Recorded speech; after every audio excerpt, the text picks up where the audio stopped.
What is going on, beautiful people? Welcome to another episode of A Narcissist Explains. I am self-aware, diagnosed narcissist Lee Hammock, better known as mental illness across all social media platforms.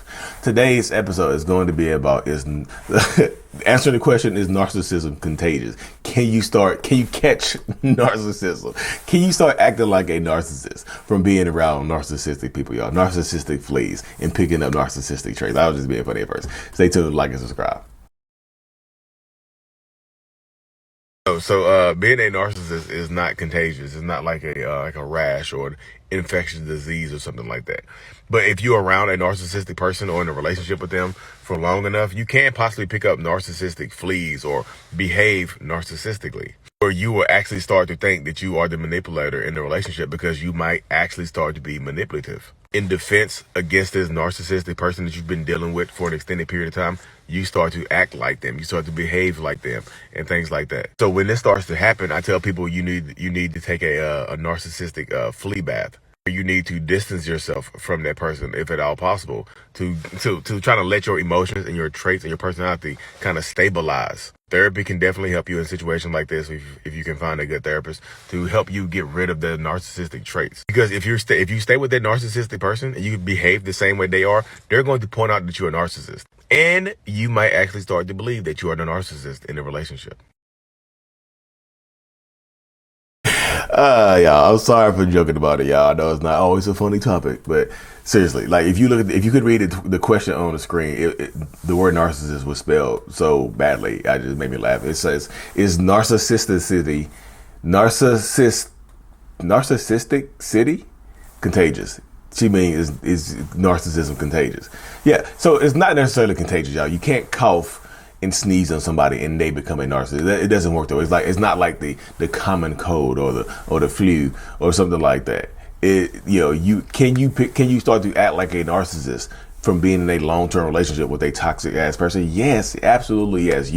It's called narcissistic fleas. And like I told people before, the first person I've seen mention that term was, I don't know if she coined it, but it was Angie Atkinson. Like she came up with that term, or that's the first time I heard that term was on one of her pages or one of her videos or something like that.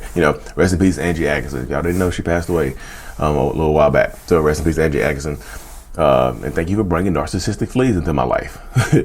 But yeah, you can actually start to act like a narcissist, y'all. You can start to behave narcissistically. You absolutely can. But it's like you develop a defense mechanism from being around this person for an extended period of time. And it can be extremely frustrating because once you start acting toxic, you might start to think that you're the narcissist. But Lee, this would happen. Lee, thank you for saying that, Lee. That's exactly what happened in my relationship. I started thinking that I was the issue, and I started acting toxic being around this person, and now they call me the narcissist, and it feels like they're telling the truth. What do I do? Help! Now I get that in my inbox, like literally, help. I'm just telling you, because y'all, one of the main ways, I always tell people to go to therapy anyway, narcissist or not. If you think you're dealing with a narcissistic person, try to find a good therapist if you can.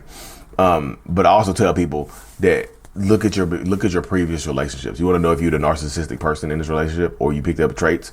Look at your previous relationship. If this is not your only relationship, look at your previous relationship history and be honest with yourself. Have you behaved this way, this exact way that you thinking has you thinking that you might be narcissistic? Have you behaved this exact same way in other relationships? Or have you started behaving this way in this relationship to combat what they are doing to you? You have to be honest with yourself and ask yourself this question, y'all. You really, really have to. You have to be honest with yourself. Like, have I behaved this way before? Or is this just something new that I've picked up because I've been with this person? Me, I've behaved this way before. That's part of my story. I keep telling people, you hear my story from beginning to end. Yes, my story is I've already done my story like 5 times, y'all. Maybe more than that. Just search it. How I became a self-aware narcissist. That's literally the name of the video.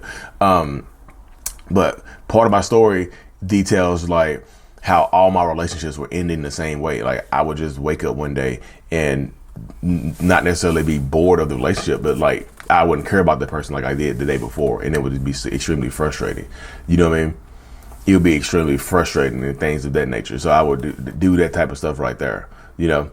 I would it would be extremely frustrating to wake up and blow my relationships up because I looked at the person and then didn't care about them no more. You know, and it's crazy that's how that works. But I have that experience of all my relationships being the same like that. I have experience with my relationships ending the same exact way. You know what I mean? So you have to empower yourself in this journey to understand it. Like, have your relationship ended the same way because you've been behaving the same way? If so, if you have an inkling, go to therapy, get some help. But don't agree with the narcissistic person. Don't agree, especially if they cheated on you or they've been doing horrible stuff to you and now they called you a narcissist. Don't go to therapy to find out whether you're a narcissist or not. Go to therapy to help heal your mental health because that person is trying to destroy you from the inside out. You see what I'm saying? And that's what you need to go to therapy for. Because that person is trying to destroy you from the inside out, not because you're a narcissist. The person is trying to destroy you from the inside out and whatnot. You know what I mean? So you have to empower yourself on this journey to, just understand that you deserve more, and also understand that you might be behaving a certain type of way because you picked up the fleas from this person. Like, it's just like, being around a narcissistic dog or whatever that's been outside with no flea medicine. An unaware narcissistic person they have the fleas. You mean? An unaware narcissistic person that hasn't went to therapy is like flea meds, pretty much. Therapy is like flea medication for narcissistic, toxic ass people. They go to therapy and the fleas die. But if they're unaware, then they treating you in a toxic manner. You might actually start to behave like them. So the fleas jump from this person onto you, and you start acting narcissistic.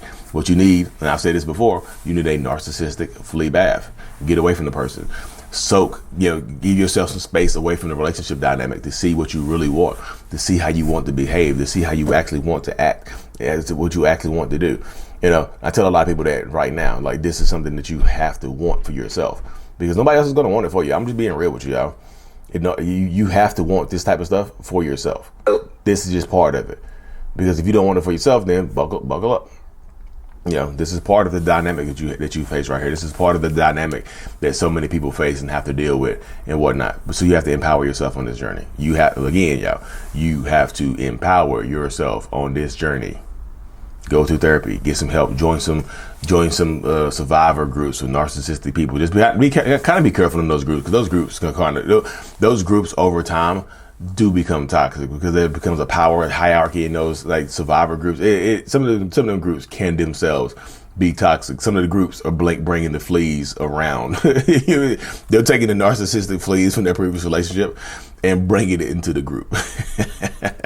Just be very, very wary of people in those groups, y'all. Seriously, because you can pick up traits and you can start behaving toxically. And you be like, what the hell is going on here? You know what I mean? But anyway, y'all, if you haven't already, like I said, grab you a self-love journal on Amazon. Lee Hammock, I Love Me. It's a self-love journal on Amazon. Like and subscribe for more. And as always, until this is out. Peace.